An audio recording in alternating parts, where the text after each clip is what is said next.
আজি আমি দুটাই যাই আছো ক্ৰিকেট মেচ চাব ওমেন্স ওয়াৰ্ল্ড কাপ। তো এয়া স্টেডিয়াম আমাৰ গেট নাম্বাৰ 5। তো আমি গেট নাম্বাৰ 5-ৰ ওচৰলৈ যাই আছো, দেখ বলক। তো এয়া এতিয়া আহি গ'লোঁ গেট নম্বৰ 5-ত। আহি কেনে টিকেট দেখাই কেনে আমি ষ্টেডিয়ামৰ ভিতৰলৈ আহি গ'লোঁ। আৰু ইয়াতে আমি চিট এটা চাই কেনে ভালদৰে ওচৰৰে দেখা পোৱাকৈ বহি গ'লোঁ।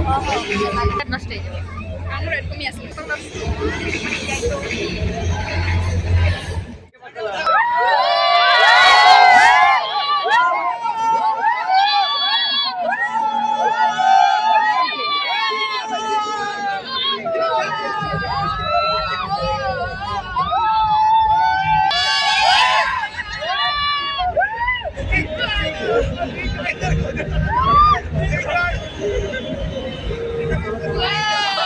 বাংলাদেশৰ বেটিং খতম হ'ল আৰু এতিয়া অলপখিনি ব্ৰেক টাইম চলি আছে।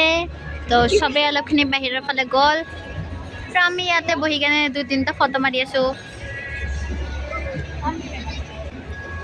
আৰু বাংলাদেশে ইংলেণ্ডক টাৰ্গেট দিছে 178 ৰান, মানে 9 কৰিলে জিকিব। এতিয়া হ'ব ইংলেণ্ডৰ বেটিং।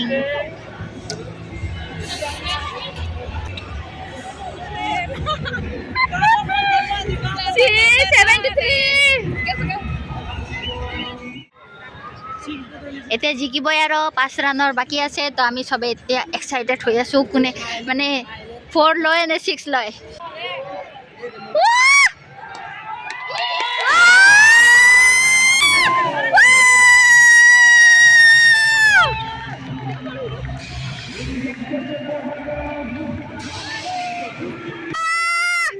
তো ইংলেণ্ডে জিকিল আৰু আমি অলপখিনি মস্তি ধেমালি কৰি কেনে যাই আছোঁ ঘৰলৈ।